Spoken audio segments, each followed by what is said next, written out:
안녕하세요. 알타리 형적입니다.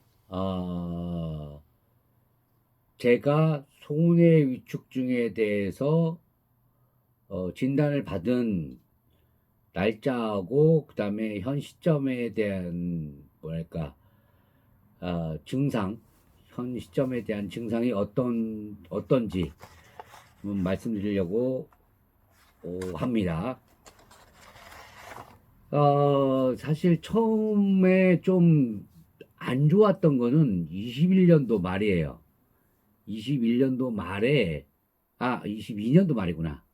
20년도 말에, 이웃집 공사를 갔는데, 한 2층 지붕 공사를 할 때쯤에, BT 아시바, 보통 BT 비계라고 말하죠. BT 아시바 2층, 2단 위층에 올라갔는데, 이상하게 뭘 잡아주는데, 다리가 떨리는 거예요. 다리가 달달달달달 다리가 달달달달 떠는 거예요. 그래서 좀 이상하다고 생각했었죠. 근데 그때 무의식 중에 그냥 그런가 보다. 뭐 늙어서 그런가 보지 하고 좀 나이 먹어서 그런가 보지 하고 사실은 그냥 넘겼어요. 근데 23년 초반에 들면서 이상하게 2층 복도를 가거나 좁은 길 가면 좀 부딪힐 것 같은 느낌이 드는 거예요. 걸음걸이가. 이상한 거예요, 이상한 거. 그래서 좀, 이상하다. 뭔가 좀 문제가 생긴 것 같다라는 게 21년 한 2월쯤? 22년, 23년이구나. 23년 2월쯤 무심결에 걸음걸이가 좀 이상하다라는 걸 좀 느꼈어요. 그래서, 우리 집 손님 중에 하나가 한 분이 의사 선생님이 계세요. 정신과 의사 선생님이신데, 대구에 계신 분이셨는데, 그분하고 통화를 하게 된 김에 좀 증세가 좀 이상하다고 좀 상의를 했었죠. 전화로. 그랬더니 그 형님이 한번 뭐 코를 찍어봐라 이렇게 코를 찍어봐라 뭐 하면 여러 가지 하는 측정하는 와중에 일자로 걸어보래요. 이렇게 앞발 뒷발을 일자로 듣고 이렇게 걸어보라는데 걷는데 안 걸리는 거예요. 굉장히 한 발도 대도 못하고 이렇게 비틀어지는 거야. 이렇게 쓰러지고 두 발을 못 가는 거야. 그랬더니 그 형님 전화 통해서 그럼 병원에 가보라고 좀 뇌에 문제가 있을 것 같다고 뇌졸중이나 뇌종양이나 좀 의심 들어오니까 병원에 가보라고 한 게 얘기를 들었고 그게 5월 달인 것 같아요. 23년 5월 달에 그렇게 진단을 받고 형님 전화를 받고 제가 5월 10일 날 방문했네요. 5월 10일 날 여기 강릉에 있는 아산병원에 신경과에 방문해서 어, 이 증상을 얘기했죠. 그랬더니 한번 MRI를 찍어보자 해가지고 6월 12일 날 MRI 찍었네요.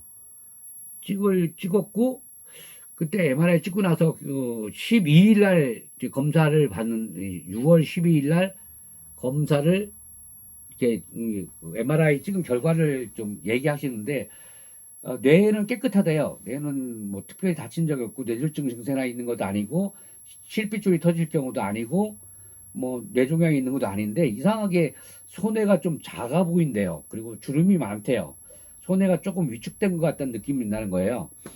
그래가지고 그 담당 전문 그러니까 손해 위축증을 전문으로 하시는 분한테 좀 이첩을 이렇게 트랜스퍼 해드렸죠. 그게 장우영 교수님이라고 그분한테 이첩을 하고서 제가 23일 날, 6월 23일 날 다시 신경과에 예약을 하고 23일 날 갔네요.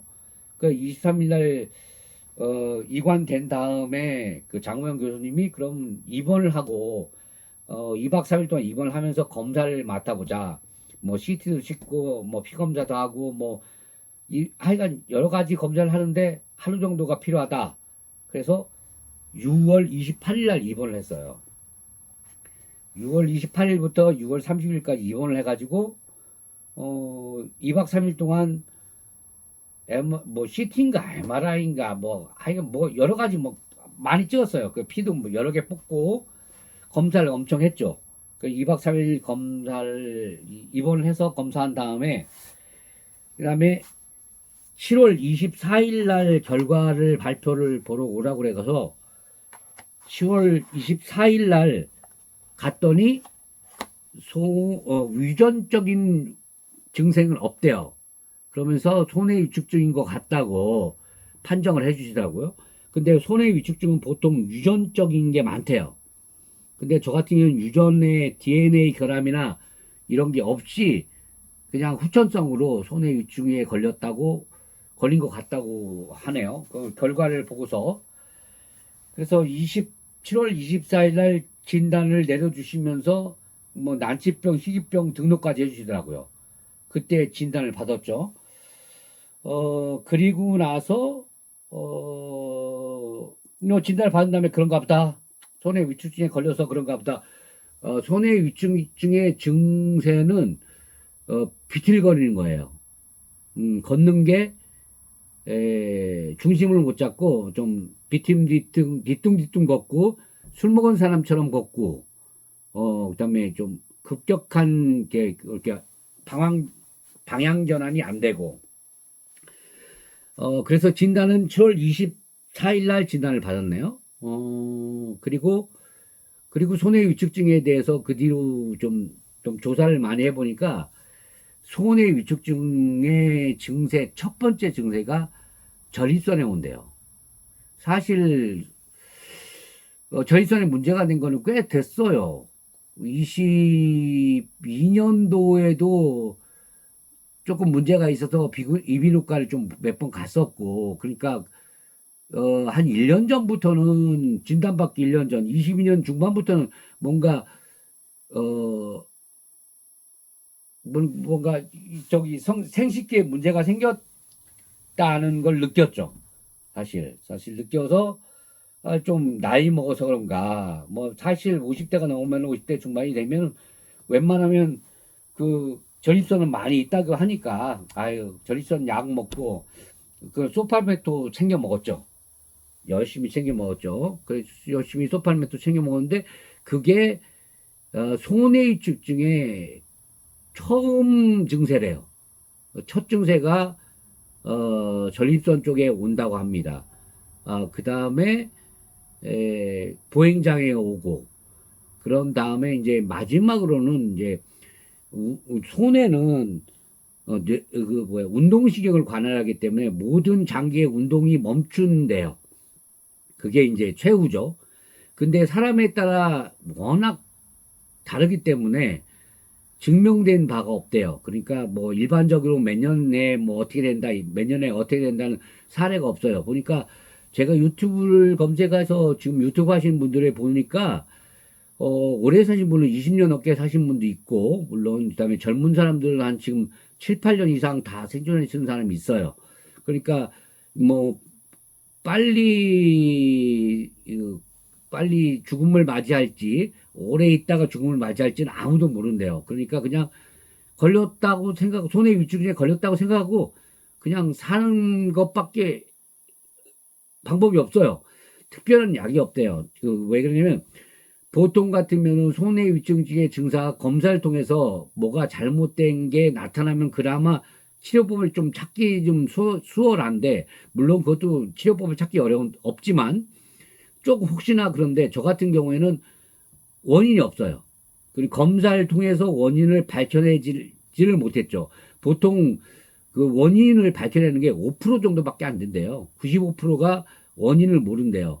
근데 유전적인 경우에 따라서는 DNA 검사로 판독을 해서 유전인지 아닌지는 알 수 있대요. 그래서 유전인 사람들은 보통 20대에도 발병을 하고 한 40대쯤에는 발병을 하나 봐요. 근데 저 같은 경우는 50대에 발병해서 후천성인 것 같아요. 유전적인 건 아니고 후천적인 거. 그래서 후천성인 것 같은데 유전적인 건 아니다 라고 생각되는 거죠. 그리고 나서 제가 친구한테 요새 이런 병에 걸린 것 같다라고 했더니 그게 소문이 났나 봐요. 그래서 친구 한 명이 자기 뭐 어렸을 때 친구가 이 병이 걸려서 20세 초반에 한 3년 만에 죽었대요. 그렇다고 참 위험한 병이라고 그 친구가 먼저 알려줘서 좀 위험한 병이구나 알았죠. 그 다음에 증세로는 첫 번째는 전립선에 문제가 생기기 시작하고, 두 번째가 보행이 장애가 오고, 세 번째는 글씨를 엄청 못 써요. 지금 1년 사이에 글씨체가 엄청, 저도 못 알아볼 정도로 글씨체로 변했어요. 그러니까 글씨를 깨끗하게 못 쓰는 거 엄청 변했고, 그 다음에 또 하나는 말이 어눌해져요. 발음 자체가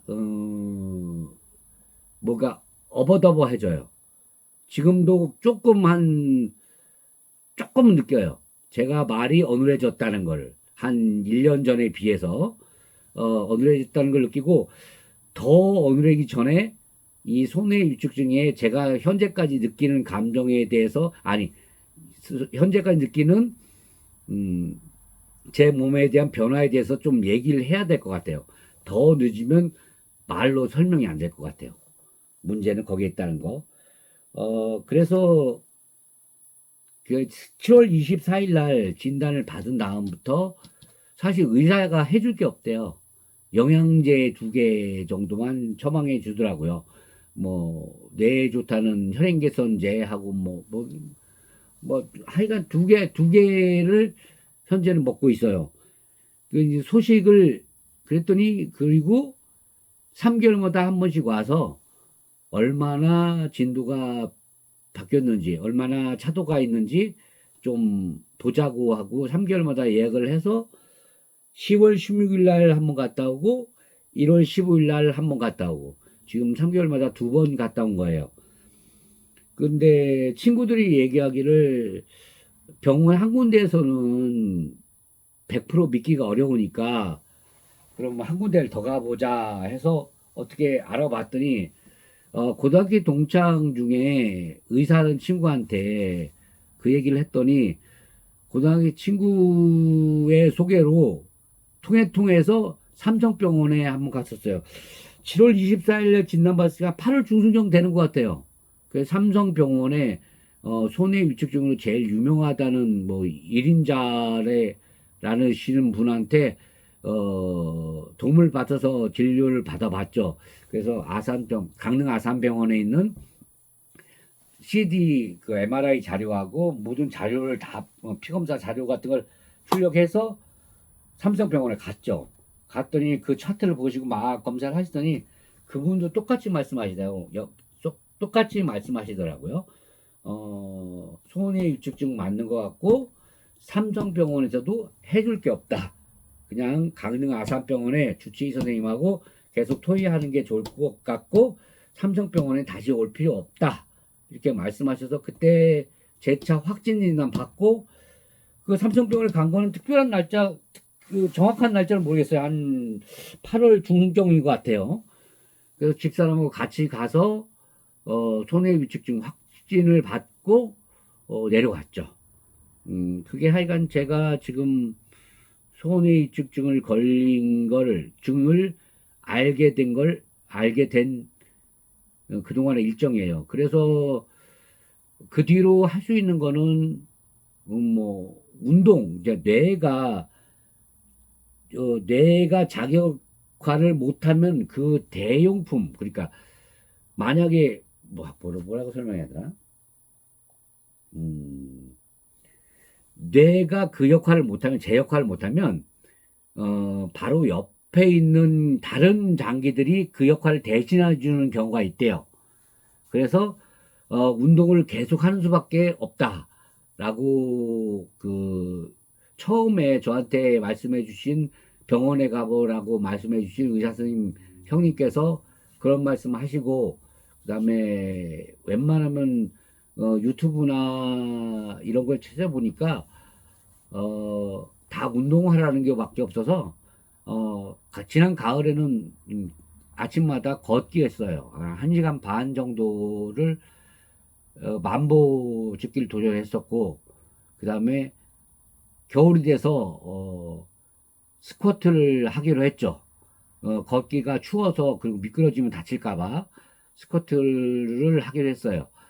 그러니까 지금까지는 스쿼트하고 날 풀리면 다시 걷기를 시작하려고 합니다. 제가 할 수 있는 거는 멸치 먹고 약 주는 거 먹고 이거 걸리니까 주변에서 약을 엄청 보내줘요.